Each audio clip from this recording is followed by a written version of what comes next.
the item from Lancashire County Council. Say they're outside the town hall, but Ruth and a colleague can't find them, so we'll carry on. So thank you to everyone for attending this meeting for Chorley Liaison on Wednesday the 18th of March. My name's Councillor Gordon France. I'm the chair of the committee. My colleague, County Councillor Kim Snape, is the vice chair. Please note this meeting is being live streamed on YouTube. When you speak, please speak towards the microphone so everyone can hear. Please do not obstruct your mouth to ensure that anyone lip reading can do so. If anyone is having issues, please let Democratic Services know. Some housekeeping. We're not expecting a fire drill, so if the alarm sounds, please exit the way you came in. It'll be for real. Please ensure that any mobile phones are switched to silent. If the technology fails, I will adjourn the meeting to try and resolve the issue. Apologies.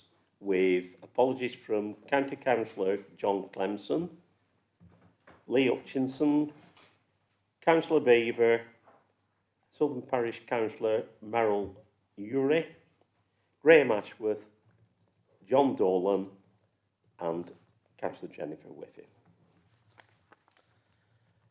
Welcome to the meeting, everyone. Please can I remind anyone that the purpose of this meeting is to engage with elected representatives to consider issues of shared priority and concern, particular matters of a strategic nature which impact on the local community. Minutes. Are there any issues to raise on the accuracy of the minutes, please? Yes, Sadie. Thank you, Chair. It's not a point of accuracy on the minutes, but it's more a point of information, updating on something we talked about last time, so I thought this was perhaps the best place to raise it. At the last meeting, we were asked about the public rights of way grant. We had quite a discussion about it, and I explained what happens if you recall. At the Budget Council County last month, it was moved as an amendment to reinstate that in the council budget by the Conservative group, admirably supported by the Labour group. It was a rare day. But unfortunately, it was rejected, so the grant still no longer exists. So I'm sure questions will come in the coming weeks and months as those public rights of way get use. So I thought if I told everybody now, when Ruth gets asked, she's got kind of an answer for people. Thank you. Thank you very much, Councillor Riggott. Right. So all in favour of accepting the minutes?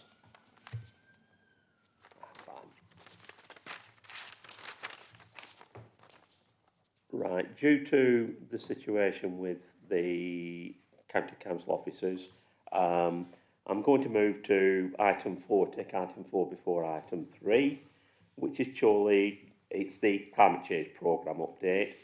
And welcome to Sally Green, and she's going to present this item. Thank you, Chair. I'll just share some slides quickly, so hopefully this will work.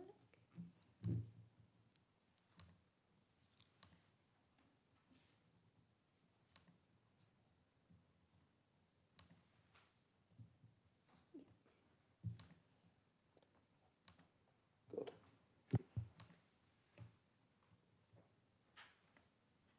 Slight delay. So, hi everyone, I'm Sally Green, I'm the climate change lead, and then we've also got Caitlin Horrocks, who is our climate change ambassador here at Chorley Council. It's been a while since we've come and done a general update regarding the climate change programme here at the council, so we thought now was quite an opportune time. So we recently approved our new iteration of the climate change strategy here at the council. This was approved in last December, so December 2025 by Executive Cabinet. The strategy now runs from 2025 to 2030, so it's a larger span for this one. This strategy does cover both the council and the borough as well. It's got 5 overarching objectives, 7 priority areas, and then within those priority areas, there's 46 actions as well that span over those 5 years. The strategy's main focus is, of course, still decarbonisation. However, there is an increased focus on engagement, equality and co-benefits as well, to really ensure that we maximise those community benefits within our community as we complete climate action. The strategy is available on our website if you'd like to look at it in more detail as well. if you're further interested. So, of course, there was a lot of actions in the strategy. We've got a few upcoming priorities within that strategy, which include the continued expansion of our electric charging infrastructure alongside Lancashire County Council when they find the entrance to the building. We're doing the decarbonisation of our assets, increased training for our staff internally as well, community education and engagement, cycle storage and adult bikeability programmes as well, and climate effect adaptation planning. So they're just a couple of things that we've got coming up this year following that approval of the new strategy, but it's not obviously the be-all and end-all with 46 actions within that. So I'll hand over to Caitlin now, who's our new climate change ambassador. So as Sally said, one of the priorities is community climate change engagement. So mainly recently I've been working on school engagement. So we've been running a schools climate change competition called Chorley Climate Heroes. So we've got 26 schools taking part, and each school has to complete 15 climate change projects. So that's really promoted sustainable habits, education on litter and pollution, and wildlife preservation as well. And then as well as that, I've been going into schools doing lessons, workshops and assemblies. So some of the pictures you can see, we've got a net zero workshop at Holy Cross, as well as some polar regions and renewable energy workshops in primary schools.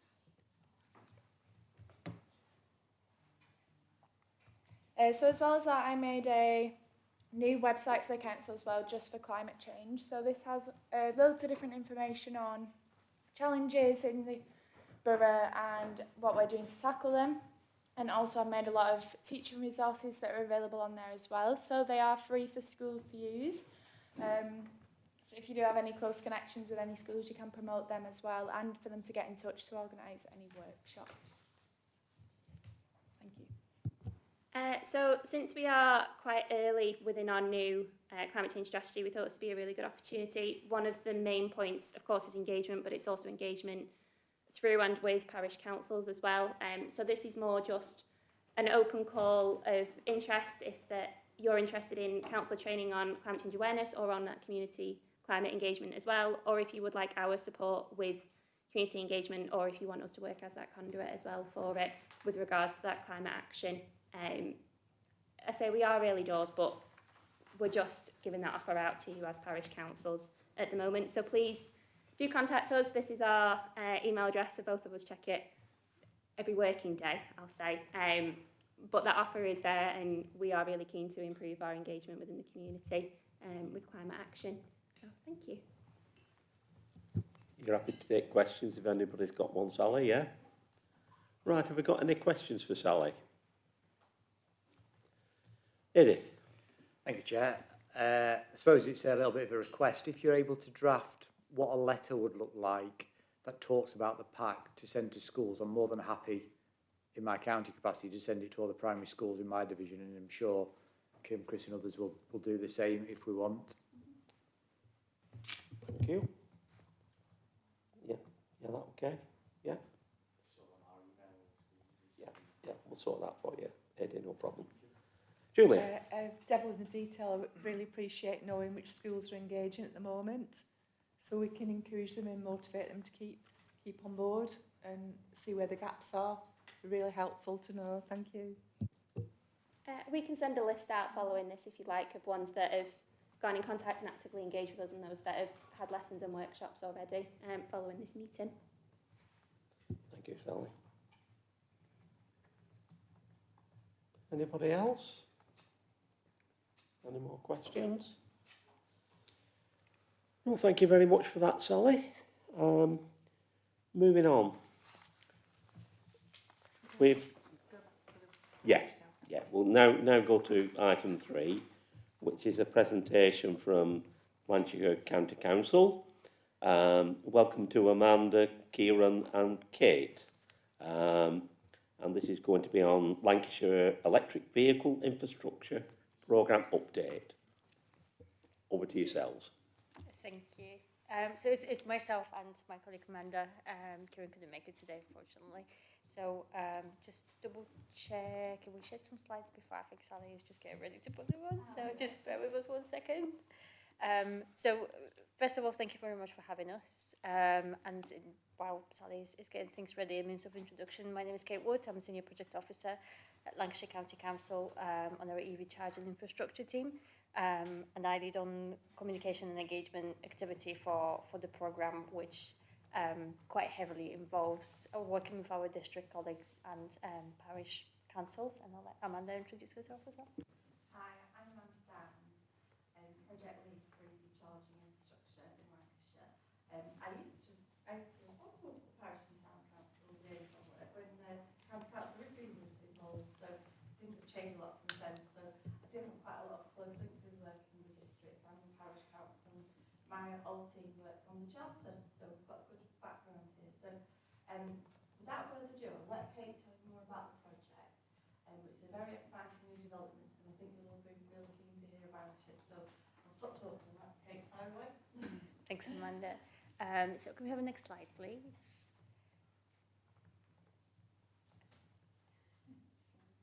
Oh dear. Well, technology, it never does what it's supposed to do, does it? So, like we said, me and Amanda are working on EV charging infrastructure team. There's also our colleague Kieran who's leading on data and mapping. So to give you a little bit of a background, Lancashire County Council secured some funding from the government, from Department for Transport and Office for Zero Emission Vehicles. We got 10.1 million to support rollout of the local EV charging infrastructure to help with transition to EVs in preparation for zero emission vehicles mandate that will kick in 2030. So our team covers 4 work streams. So Levi Fund, which I just mentioned, that's the key thing. That's going to be the biggest part of our work. So we're currently working on development of the procurement documentation. We're hoping to go out to tender very, very soon to find our charge point operator and hopefully start delivering soon.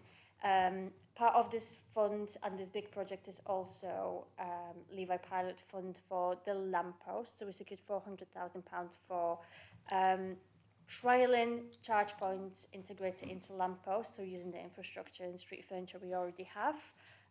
So that's going to be combined into the main project, and we're looking at delivering at least 200 of them across all of the Lancashire. And we have also successfully delivered Levi Pilot Fund that focused on cable trays. So cable trays are, some of you might be familiar with it already. It's a bit of it's like a grove cross-pavement channel that we install into the pavement that helps people charge their vehicles on the street safely without trailing the cables onto the pavement and causing obstruction or tripping risk for other road users. So we delivered 80 cable trays as part of this pilot between October 2024 and April 2025.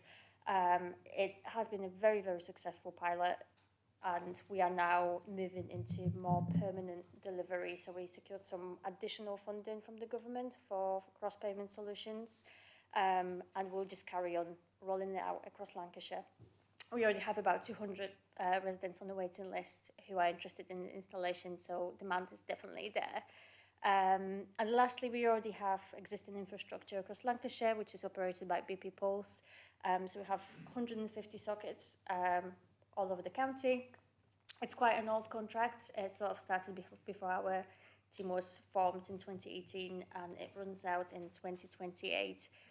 But it gave us a good opportunity to sort of dip our toes into EV infrastructure overall, and definitely lots of lessons learned from there. Next slide, please. So just very, very quickly. Oh, no.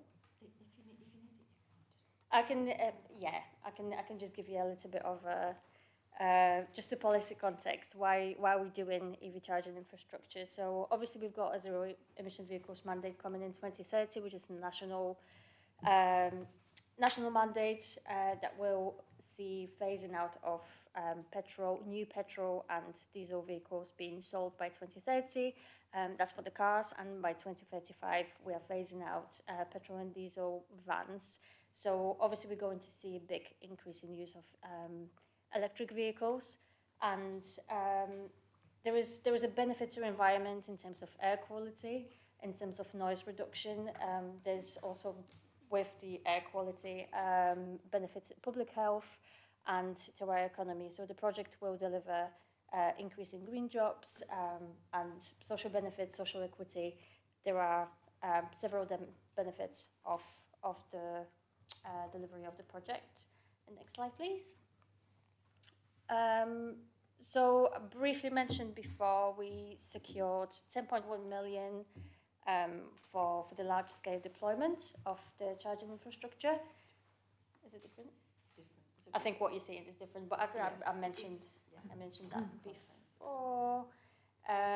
So the strategy, what you can see just again to give you a little bit of a context, a few years ago we developed and approved an EV charging strategy, EV charging infrastructure strategy in collaboration with Blackburn and with Darwen Council, and that kind of gave us a little bit of the basis and benchmark to work with. So we were able to forecast how many EV electric vehicles we're going to have in Lancashire by 2030 and how many charge points we're going to need. So the strategy assumed that we're going to need about 6,000 charge points across Lancashire by 2030, and that includes the charge points that we'll put as a council as well as the private sector.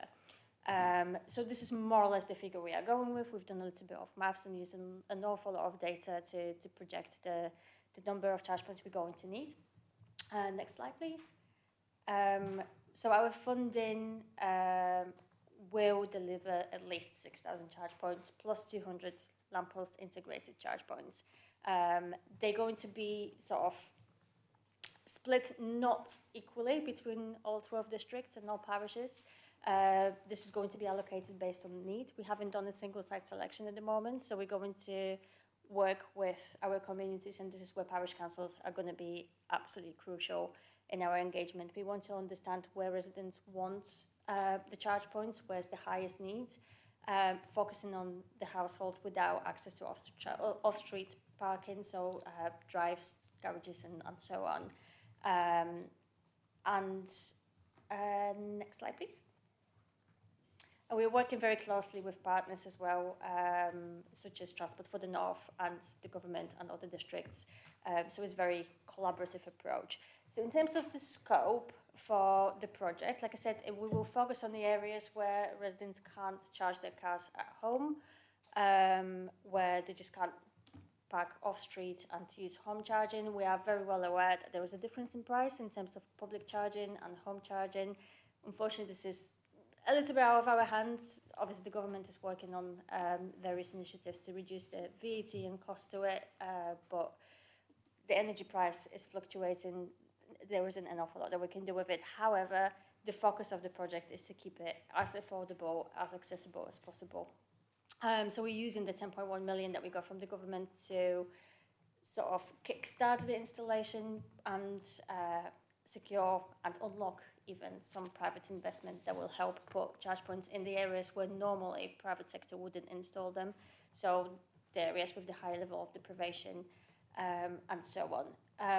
So on this slide, you can see this is what is within the scope of the project. So the residential on-street, lower power overnight charging, that's what we're going to focus on.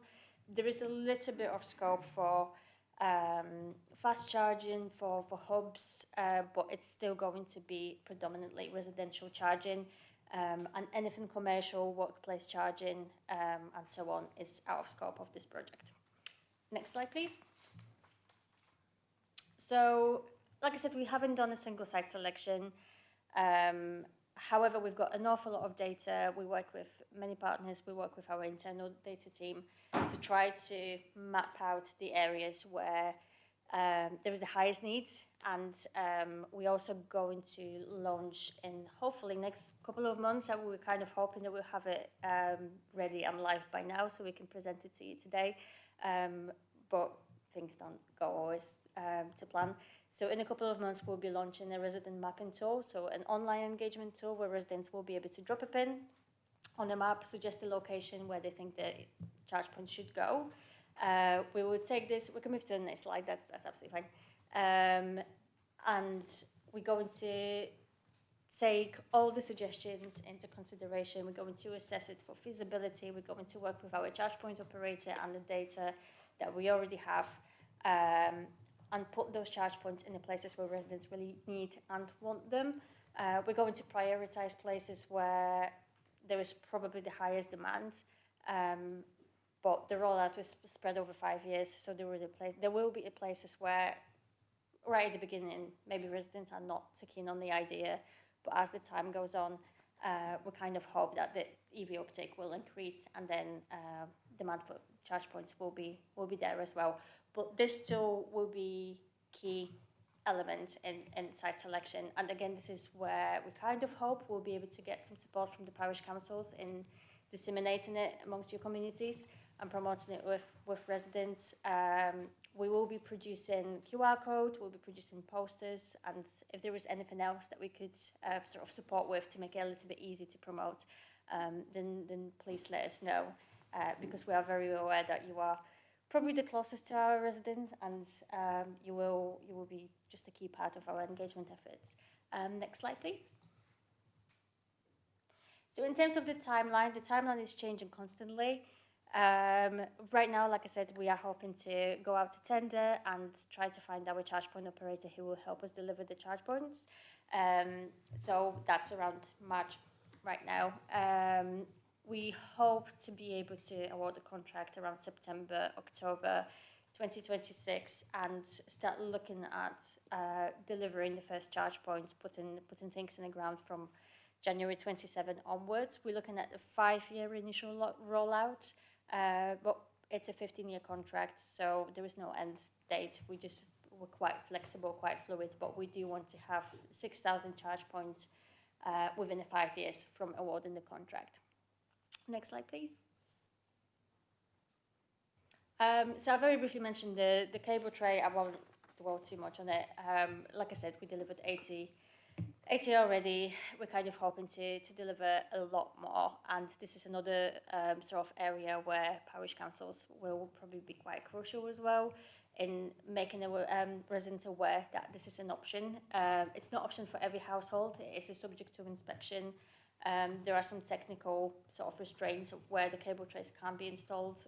We can't put them in the grass verges for obvious safety reasons, and in the places where there's not much space to park the car outside the property. But I would say 9 out of 10 properties will be able to have a cable tray. So it's just something to be aware of if you ever have conversations with your residents who want to know a little bit more about how to charge their car at home. This is an option. Next slide, please. And lastly, next steps. So again, procurement is taking pretty much all of our time at the moment. It's been quite a challenge to get over the line, and hopefully we are nearly there. Once we appoint the charge point operator, like I said, in the next couple of months, we'll be launching our online tool and start promoting that. Once the charge point operator is appointed, we will start actively engaging with our residents and communities, perhaps through the meetings like this, through consultations. We're kind of hoping to really go out there and start talking to our residents, just listening to what they have to say, where they want things to go, and inform our site selection that way. Next slide, please. I think that's it. Yeah, that's it. So we didn't put email address on there, but I will make sure that I will share it, and you have access to our team email address. And if you have any questions or any requests or anything, please feel free to contact us, and we're very, very happy to keep the conversation going. Right. Is it Barbara? Yes. Yeah. Barbara Farber, Brotherton. No disrespect, Kate, but I could not tell a word you were saying. You were speaking far too fast. Oh, I'm so sorry. And but I'd picked up something on one of the slides where you were saying that something would be completed by 2037. So what did you say about the 10-year gap? Because I didn't pick anything of that up at all. There were a couple of dates in there. There's 2030 and 2035, and this is where a national zero emission vehicle mandate is going to kick in. So this is where we're phasing out the sale of new petrol and diesel vehicles. This is happening nationally. On a local level, January 2027, as you can see on the slide, this is where we hope to start putting charge points in the ground. So this is where they're actually physically going to start appearing throughout Lancashire. It's not set in stone by all means. This is very much a fluid timeline, but this is, we certainly hope it will be able to deliver by then. Thank you. Okay. Thank you. I've got Julie, I've got Chris. Sorry. Yeah, it's going to have to be a bit of a leap of faith here, really, because I started getting involved in this in about 1920. I was probably. Come on, you're aging yourself there, I'm old Julia. enough. Yeah, 2022, when we signed up with 2 projects.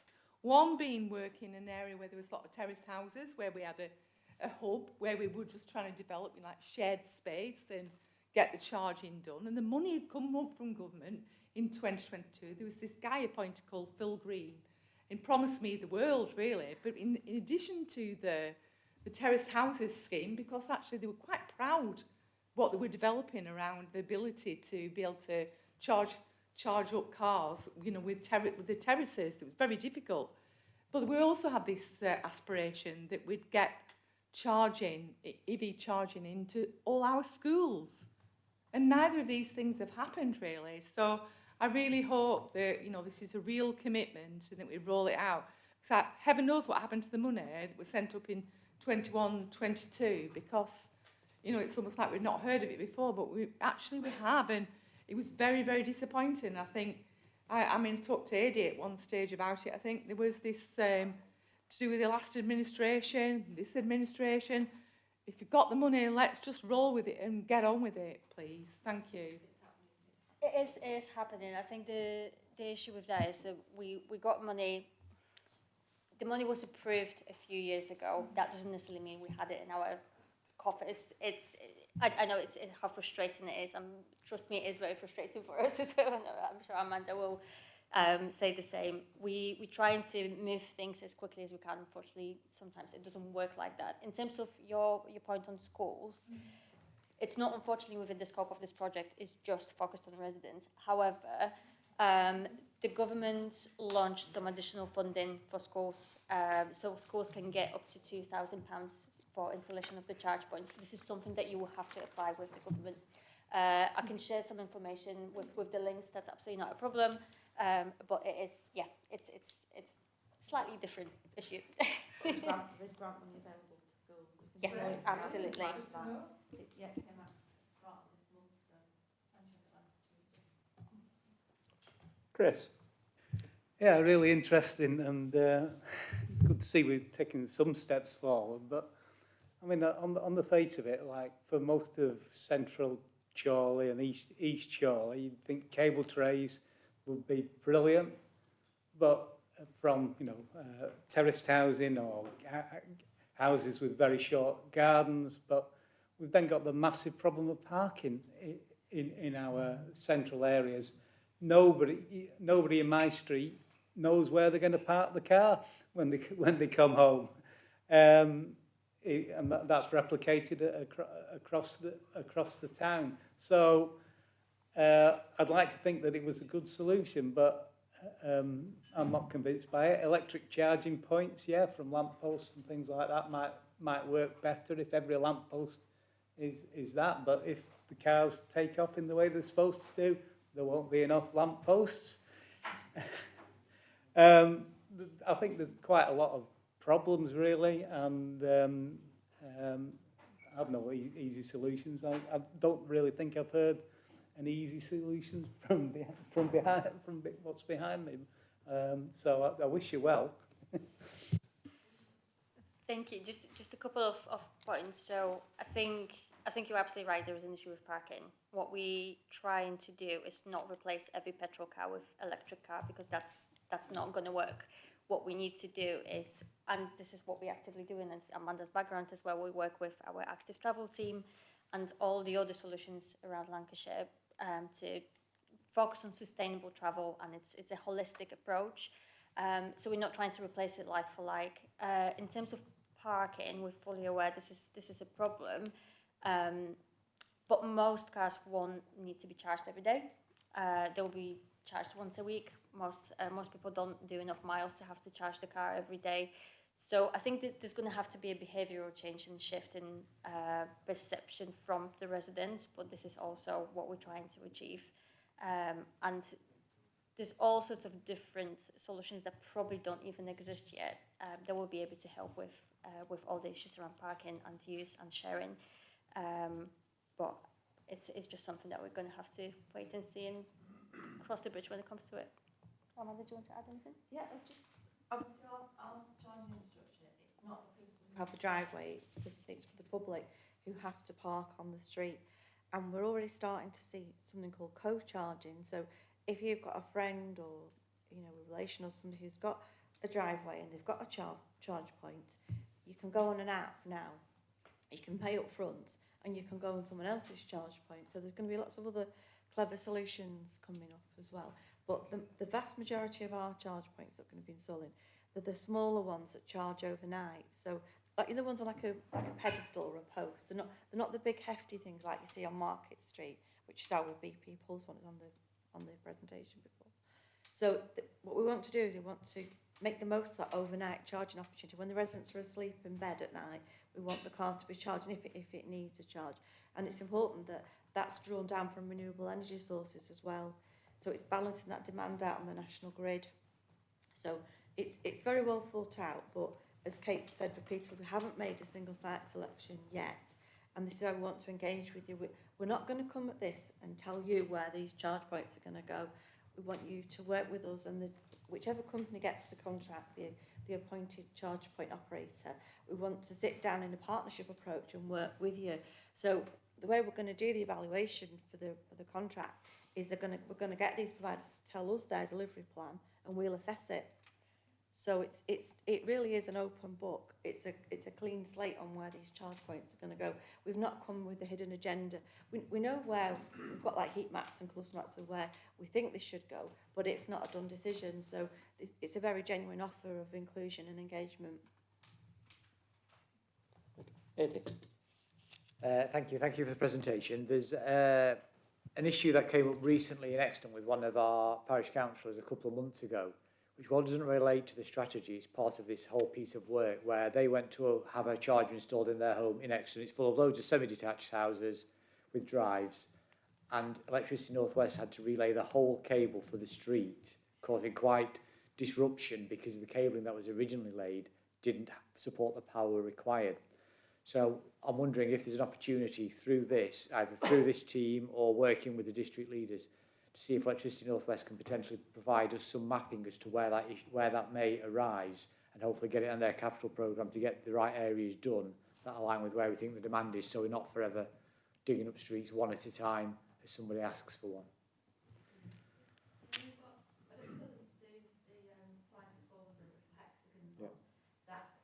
Energy availability is one of the data layers that we've got, so that'll suggest where we should put the charge points, because certainly to begin with we want to go in places where there is that headroom availability. And Electricity North West, what it's SPEN now, isn't it? SPEN Electricity North West, they give us data, high voltage data and low voltage data, and the company that wins the contract, the charge point operator, they'll be able to look at that as well, and it'll suggest where we can install for the best value for money for our residents.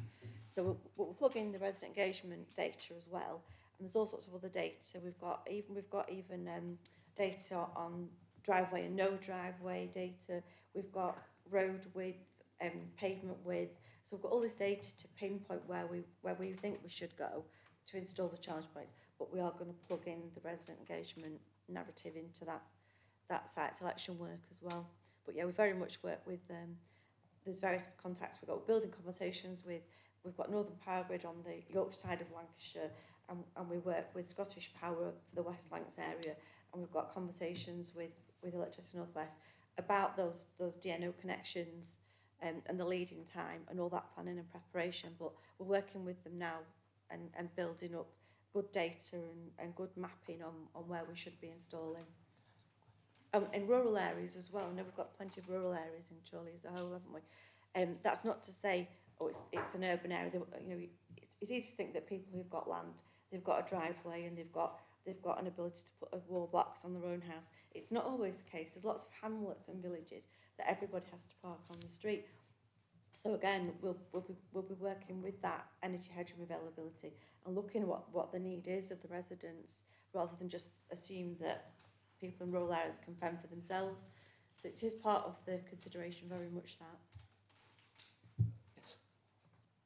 Yeah, but with buildings going up round us, lots of estates going up, with low-cost housing, shared car parking.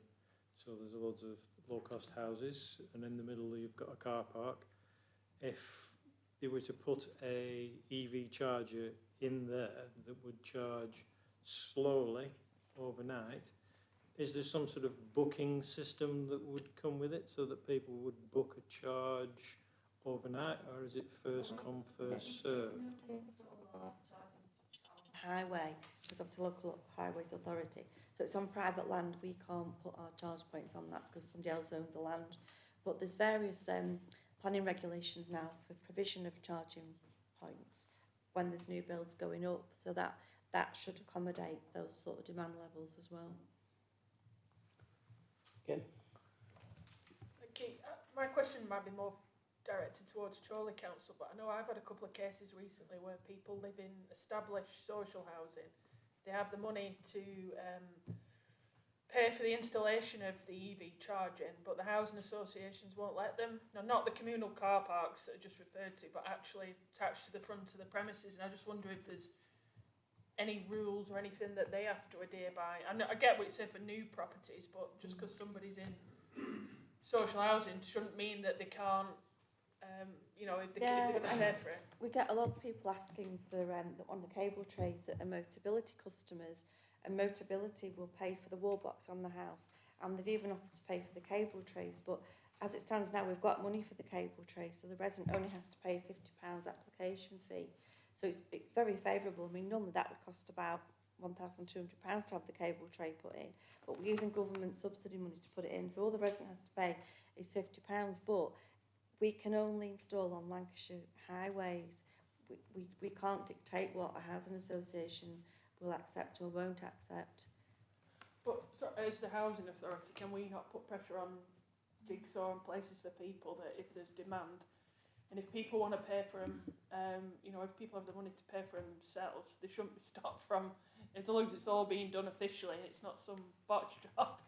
It just seems ridiculous. I mean, one case was like a nurse, and she wants to be able to plug a car in overnight, get up the next morning, and go to work. She can't.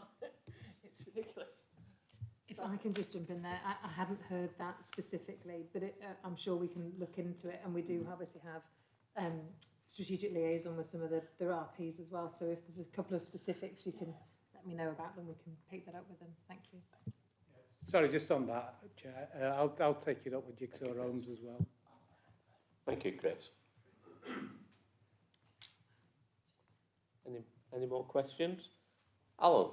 Just one, Chair. Going back to what Councillor Snow mentioned earlier on about outside properties where people don't know where they're going to park their cars and things. I mean, you can stick disabled markings anywhere on the road. Is there any way of doing it for an electric charging point? Yeah, there is. There's should I have the microphone on now? We can do that. We can put in traffic regulation orders, because obviously we are the Highways Authority, but it depends on what's going on at that particular site, what we can and can't do. But yeah, we can put parking restrictions in, we can put traffic regulation orders in it, but it just depends what each spot needs really. But that will be an option for us. Thank you. Right. If you're going to go on the side of the highway, you're going to take up a parking bay. Yes. So that's nowhere near whoever needs to charge the car. So they'll take it to that parking bay to charge overnight. Yeah. And somebody else wants to charge. I'm going to go back to this. Is there a way of booking it so that you get a chance to charge on a particular day? It is something that we can potentially work with our charge point operator to develop. It's not something that we're going to offer as a blanket solution for all the charge points, because it will very much depend on the area. There will be some residential areas where there will be a need for it. There will be some areas where they probably won't. So it did actually get mentioned before in some of the conversations that we had. I think a lot of it will come down to residents working with each other almost. It will. I know exactly what you mean. I think it will just naturally happen. However, it is something that we can consider if there is a problem. At the end of the day, if we have more demand than charge points, there's not enough charging spots for the residents, we can just put more charge points in. And because it is very much demand-led, what we're going to do is just have reinvest in revenue into more charge points. So as the demand grows, the number of charge points will grow as well. So hopefully there won't be need for a booking system, but it's definitely something that we can consider if there's a need for it. And there is the technology there, so that we don't want to put this in the first instance, but you'll pay via an app, so we can get that app to tell people to move on. Or there's something called idling fees, so you can if people overstay. So there is a bookable arrangement we could put in place, but we wouldn't want to that early days to begin with. And we'll also work with our district councils and community safety partnerships, and we won't be installing where there's neighbourhood disputes about parking. We will avoid those areas. Lancashire's a big county to go at, so we won't be putting them initially where there's neighbourhood disputes, and we'll work with our communities so that they actually want them. That's the plan. But yeah, there is a solution for idling fees to make people move on, because we've got an EV and we've used it at motorway services, and sometimes we're queuing up for a drink and the app's twinkling telling us to move the car, or else we'll get an idling fee, and we certainly run fast from the building to move the car. So there is that sort of technological option that we could do, but we want people to use it and be happy to use it, and we want to charge the cost. I mean, it's easy to duplicate the word charge, isn't it? We want the cost to be favourable to the commercial offer as well. You know, these companies that want to install charge points, they'll already be working and having conversations with landowners where they'll make money in the more affluent areas. So we need to address that deficit, tackle that social inequality, and put our charge points in where the commercial sector won't be installing. So we're looking to do that as well. So we don't want to put idling fees in if we can avoid it, really. Thank you. Julie? I just like to say, it'd be useful to map out how successful we have been. I mean, another bought the policy to provide free charging, and probably other supermarkets within Chorley. We need to be like making sure people are aware of it, really, to make sure a maximum take up. But let's just hope it happens. I'm so glad we've been allowed out of County Hall. The County Council in the evening for about a decade, so Well, you'd be that's- most welcome. Yes, that's our sort of mission to make appearances in more places. But just on your point, as part of the resident engagement tool I mentioned before, it's on the website, and as part of that, we have a map with existing infrastructure as well. So there will be sort of raising awareness and making people aware where they are.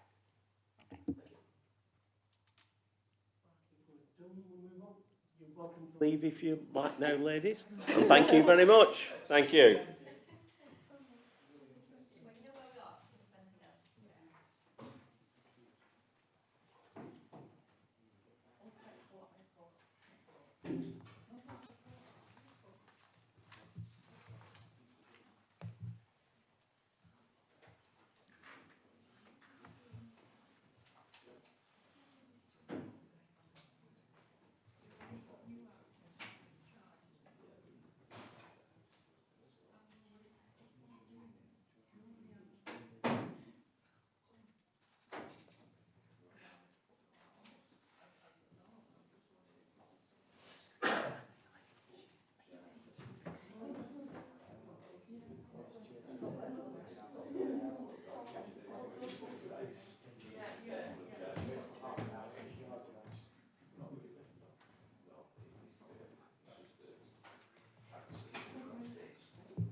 you.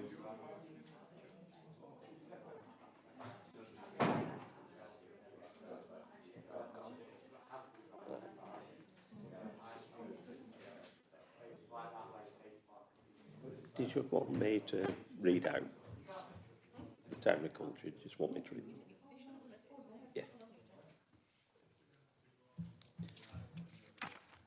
Right, thank you very much. Moving on. Item 5 is an update from Chorley Council Town of Culture bid. Has everybody seen that, or would somebody like me to read it out? I can do if you like. Everybody seen it on the agenda?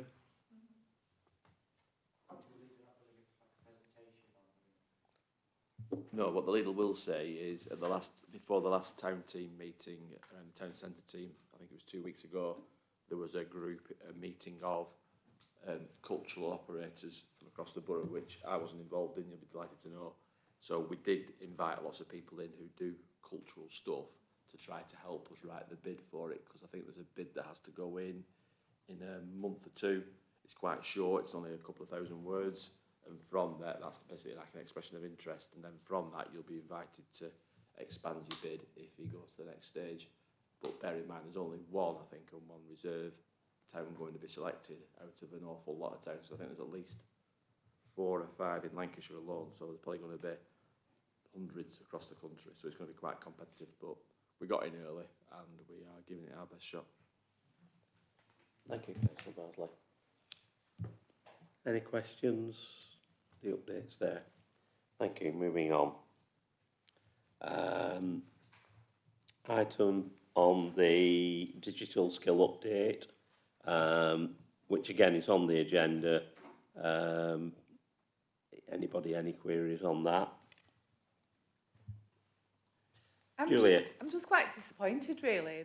Obviously, we've not really got an awful lot going on, and it's quite important. I don't know if we can join up with like housing associations, and we've usually put a lot of effort into this. I don't understand why we'll take up UDevelop. Been working really hard, but the UDev tartans are a very, very popular activity that they run, and I'm sure could be replicated almost everywhere across the borough. Councillor Bradley, you want to come back on that? It's just about not repeating what other people are doing. So County Council have a programme across the libraries, as it says there. UDevelop are doing it in our facilities in Town Gardens, so we're hosting them, and I think we are funding some of it as well. But doing it directly, we found that because there was other providers who perhaps do it better or more consistently, when we were going out there, we weren't getting the interest. We are prepared, of course, as part of some of the winter warmth stuff we've been doing as well, to do sort of classes in warm spaces as well, particularly in villages. So if villages think there's a demand, parish councils think there's a demand, or groups think there's a demand, we're happy to, listen to bids. But it's about, we did a lot of it for a while, and I think it sort of soaked up a lot of the demand in the market, because we started to see the numbers dwindling, and if things are dwindling and you're paying for it, you've got to think about where you spend your money. So that's where we are, and that's why there's an update there. It's not that nothing's happening, it's just that Chorley Council isn't doing anything at the moment, but it's not, well, we won't do it, we'll do whatever gives us the most benefit for our residents. I'd just like to see, it actually going forward, but not, it doesn't sound like more sophisticated, but there's a lot of money in coding and, skilled jobs and putting money in to people that can work from home, people like North Coders that work out of Manchester, we could be working with Runshaw College really to get people trained up, but sort of a training plan where they're based at home, so they can, multitasking, juggling, bringing up a family, but very, very well paid jobs and a huge shortage of coders. I'd really like to see us put a real stamp on that in Chorley. It'd be really good for some of our outlying areas. Be aware though, Julia, that the government money that came to pay for a lot of that, which we've done previously, is now being funneled through the CCA. And so it stops as of next month. So we don't have any money to do that anymore. It's been pushed to CCA. I have made representations to CCA in the actual CCA meetings to deliver things in Chorley with Chorley Council, and South Ribble have done something similar. So rather than reinventing the wheel, you know, because they've now got the money, it's the big worry is they'll do it on a massive scale and it'll be directed into other parts of Lancashire or not touch Chorley, and that's what we're worried about. So we've had a commitment from the person leading that programme that they would come back with a programme of detailed work. We haven't seen that yet, and I am a bit sceptical about whether we'll ever see it. But we're going to talk about local government reorganisation shortly, Chair, so come the day we might be in charge of our own destiny at that point, rather than being excluded from the combined authorities we are at the moment.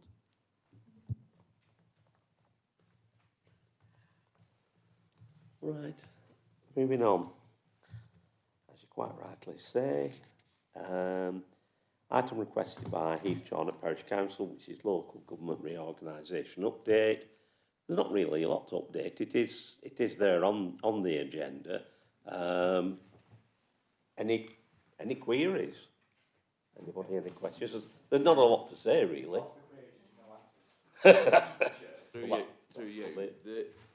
At the moment, there's no update because they started the consultation on either the 5th or the 7th of February, I forget which one it was, which was a seven-week consultation, which finishes not this weekend, the weekend after, so it finishes on in a week and a half's time at that point, and the consultation hasn't been everybody being consulted. They tended to go to organisations and what they call key stakeholders, so the health services, universities, colleges, etc., as the government. And from what we're hearing, they've had sort of mixed response in terms of a lot of people, unless it affects them directly, are going, well, let's see what you come up with, because you're consulting on a number of options.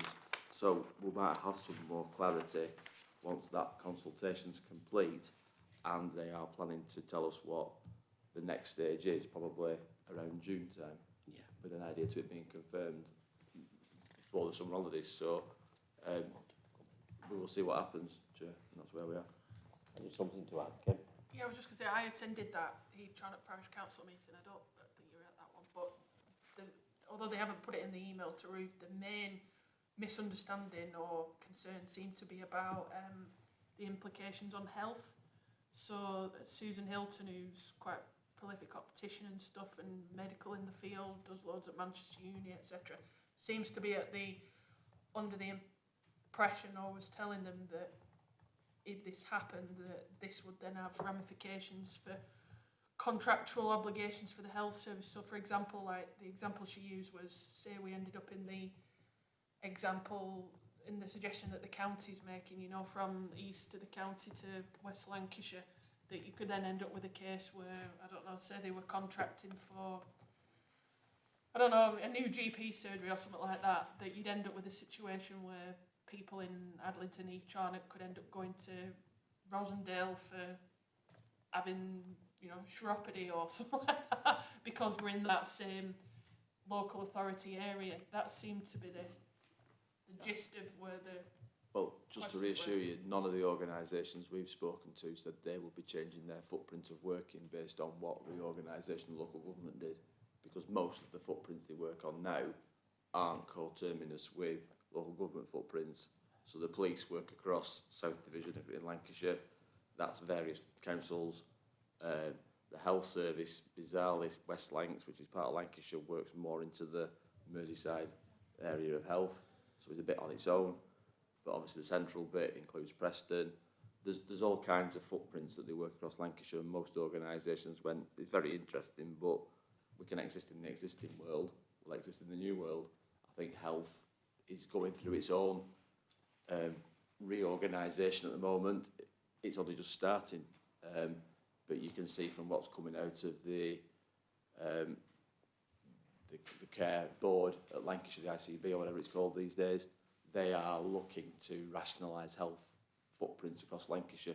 They just haven't said so yet, but that's the direction of travel that I think is happening. So, you know, I think they will watch what happens, but there isn't a direct linkage between what they do and what local government does, because we're all used to working across boundaries. It would be great if we all worked on the same footprint, but we don't. Well, that's the answer then, isn't it? It is, and I'll hope, you know, I'll hope to see Susan tell her that. Anything else on that?